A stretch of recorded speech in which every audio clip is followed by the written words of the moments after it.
What's up, everybody? This your boy Fandeath, and I got a new video for you today. Me and some friends were kind of talking about the one thing that hasn't really come out yet in the MCU is any information at all about the X-Men. When Disney went out and purchased Fox, a lot of fans of the X-Men and Mutants in Marvel Comics were really excited because Fox had kind of lost themselves when it came to the X-Men. The movies weren't good. They made a lot of mistakes when taking, artistic license with the stories. In my opinion, fans were very unhappy with the X series of movies as they were being presented by Fox. Long story short, what I want to do is give not really a fan theory, but this is more of this is how I would do it if I were to be responsible for bringing the X-Men to the MCU. So that's what we're going to talk about. If you like this type of video, I have all kinds of ideas bouncing around my head where I'd say, okay, this is how I would do it based off of, what the MCU has done so far, what I think the MCU might do in the future, and then how it would work fitting certain stories and storylines into how the MCU works now. Let's get started. I think the first thing we'll see that's actually a previously Fox property is the shield that Captain America gave Falcon. I believe it will be adamantium. How he attained that shield and where it comes from, what happened in his universe that he went back to. I don't buy the idea that he just went back to the past and lived his life out in the MCU version or the MCU universe. I believe that he went into an alternate universe, and in that alternate universe, he was able to acquire an adamantium shield. For those of you who don't understand what I mean by that, why I think adamantium will be applied in Captain America's shield. Understand that Captain America's shield is adamantium in the comics. Calling it that is something that they've gotten away from in recent years, and that's directly due to the fact that Fox owned the X properties and Fox owned adamantium as a part of that. So because the MCU was going strong, they stopped calling Captain America's shield adamantium. But Captain America's shield is actually the first item of adamantium in the comics. So yes, that I believe will be the first X property, if you will, to come into the MCUs. But let me get into my prediction video, or not prediction.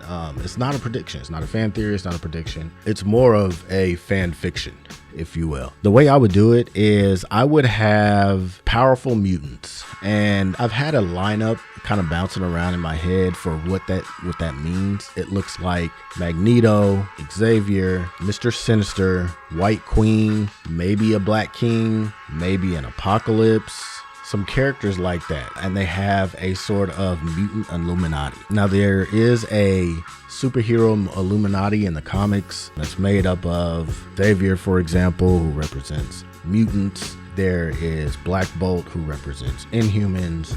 You have Captain America, you have Iron Man, Namor, who represents Atlanteans. So you have this Illuminati that comes together and makes decisions, superhero related decisions or superpowered individual related decisions about actions they're going to take and stuff like that. So I think there should be a similar organization of mutants, and for them it's not about making decisions for mutant kind necessarily. The reason I used the names that I did, Xavier, Hellfire Club members, Sinister, Magneto, Apocalypse, is because these are wealthy mutants as well as being very powerful. And then each one of these individuals also has different ideologies behind the actions they should take as mutants, what that looks like. There's Apocalypse, for example, who believes humans are lesser beings and that lesser beings should be wiped out, essentially fodder. And that's his ideology, like we can do without humans. Magneto, kind of less extreme than Apocalypse, still believes humans should be subjugated by mutants. So those are characters who have a separate ideology. They're similar, but they're still separate. So you have Apocalypse over here, you have Magneto over here. You have Xavier, who believes in a peaceful coexistence between mutants and humans. and he brings that to the table. There's, the Hellfire Club, who are all about using their abilities to gain wealth and power and influence. And then there's Sinister, who is about taking mutants from a genetic level, doing even more with mutants, putting them even further in advance of the human. We're going to keep the circle small with there's other characters you can bring in to make up this sort of mutant council. Moira McTaggart, Madeline Pryor, Betty Braddock being British. So they all are influential. You could even have like a Hank McCoy to be, the light side version to Sinister's dark side. So another scientific mind on the council, somebody like Hank McCoy. So we have this collection of mutants, and they come together and basically work together to advance the position of mutants. So they all have a common goal, even though they have a separate ideology. But more so than that, what they do is hide the existence of mutants from humans. So essentially what happened at some time in the past, the council came together. Mutants start popping up. And I think a good way to sort of start this story off is with characters with history like Xavier and Magneto. I mean, all the characters in this that I've brought up have history, but we use those two characters as sort of like this starting point. So they realize their powers, they're roughly the same age, they realize their powers at the same time, and just happen to find each other. So yeah, similar to the way that X-Men cartoon did it, Xavier and Magneto become friends that just happen to have mutant powers, and they don't know of anybody else that has mutant powers, but they come to the realization that if humans found out that people were naturally born with abilities, that it could cause a problem, and it could cause people to start hunting down mutants. They start out on their own, going out and finding mutants at the time they start obtaining their powers, and then covering it up. Fast forward, a couple of decades, we've been doing this for years now. We've got a team of powerful, wealthy mutants that can help this process along. We've got technology like Cerebro, and so essentially they are a mutant MIB, a mutant Men in Black. And what happens is when a new mutant pops up, Cerebro identifies them, and then they take action. They go to the location. Emma Frost and Xavier remove that from the minds of witnesses. They pay off family members, stuff like that. And then they bring them to a place that is safe. So I've had a couple of ideas of what that part looks like. One of them is we have the Xavier school. So we bring these usually kids, mutant powers start to manifest at puberty. All of the people that they're identifying generally are going to be teenagers. Bringing them to Xavier school, just like in the comics, it makes sense. But there's other ways too. It could be something like they bring them to the island of Krakoa. Krakoa is a sentient mutant island. So that's something that they can have. And Krakoa has been hidden from the world by this Illuminati mutant group. This collective is getting together. Soon as Cerebro identifies a new mutant popping up, they take action. They hop on it. And again, we have differences of opinion. So you have someone like Emma Frost, who's not just wiping the memories of these people, but maybe forcing memories into their minds and stuff like that, something that Xavier isn't okay with, doesn't agree with. What could happen is similar to the X-Men cartoon, where we start with a mutant like the Jubilee, for example. In fact, maybe it is Jubilee. The powers manifest. This team of wealthy, powerful mutants shows up to help cover it up.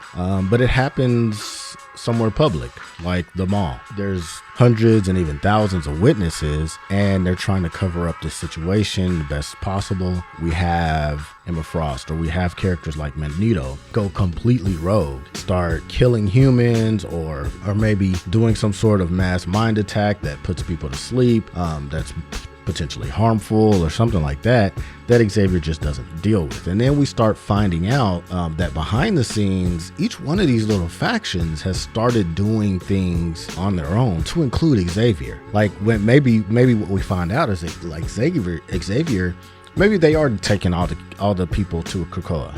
And then we find out that Xavier is recruiting them into his school.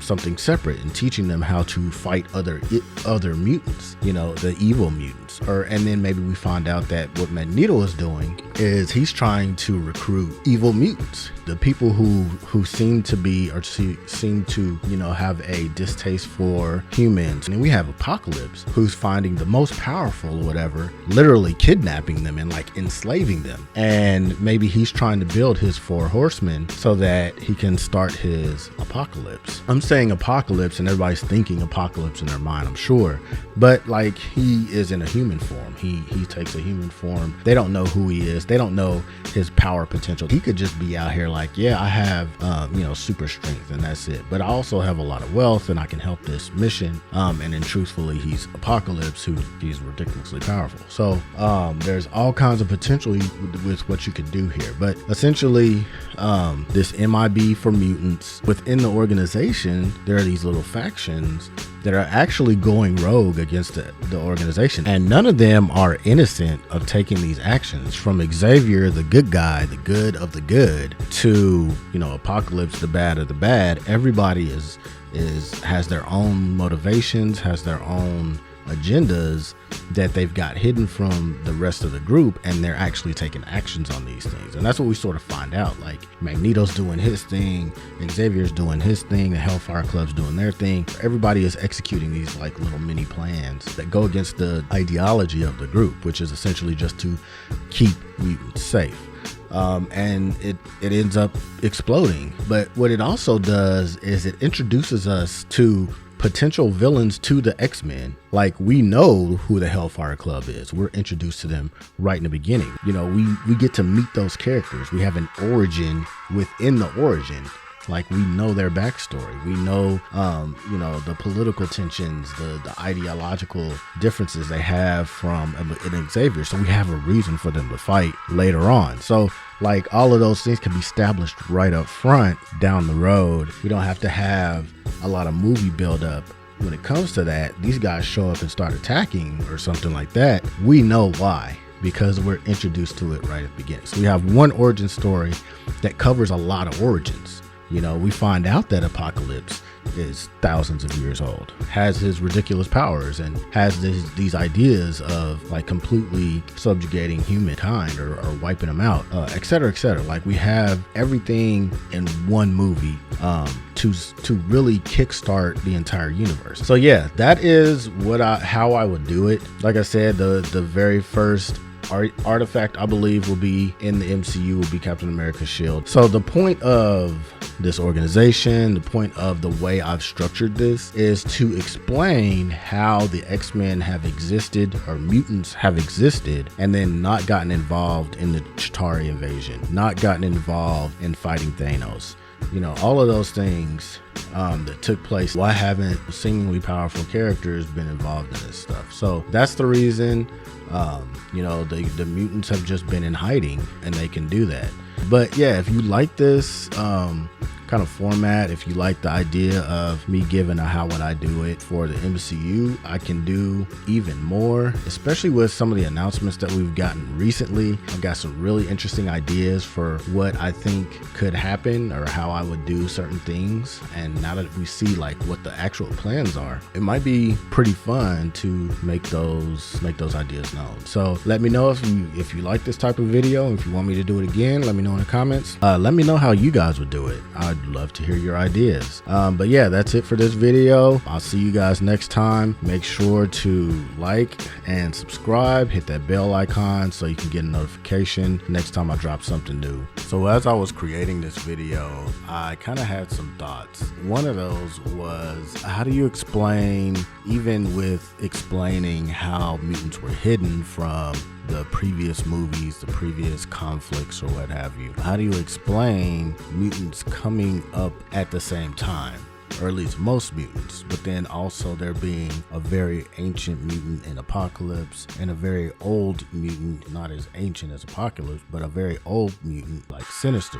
So the idea I came up with was this. Ego, the Living Planet, created a human form for himself when he traveled to Earth. He was on the planet and he came a couple of times to the planet. He had a relationship with Quill's mother and stuff like that happened. We know he is a very powerful being. And then again, we know this happened in around the 70s. So an idea I came up with to explain certain things about that is basically simultaneously to Ego's visits exists Hank Pym. And we know that Hank Pym created Pym particles decades ago. So basically, this is what ended up happening.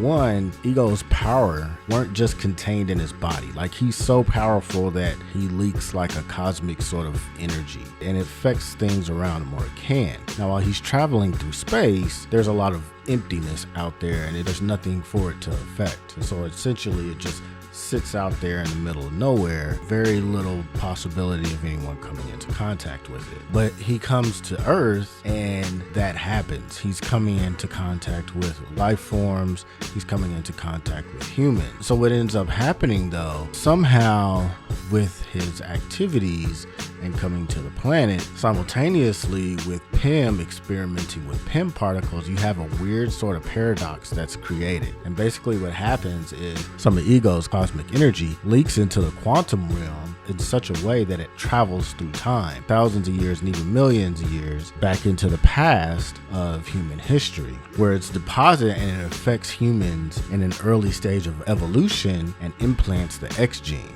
The way it happened is little pieces of this energy fell off in certain periods in time. So go back like 3,000 years ago, and you have when Apocalypse was born, some of that radiation leaked out and caused a activation of the X gene that existed in Apocalypse and created a few mutants in one isolated area that were really powerful. It happens again when Sinister was born. You have little mutants that have popped up throughout history. Then it was the big one when there was a big massive spike, and a full activation of the X gene was when Ego first came to Earth. That caused the first full-on planetary activation of the X gene.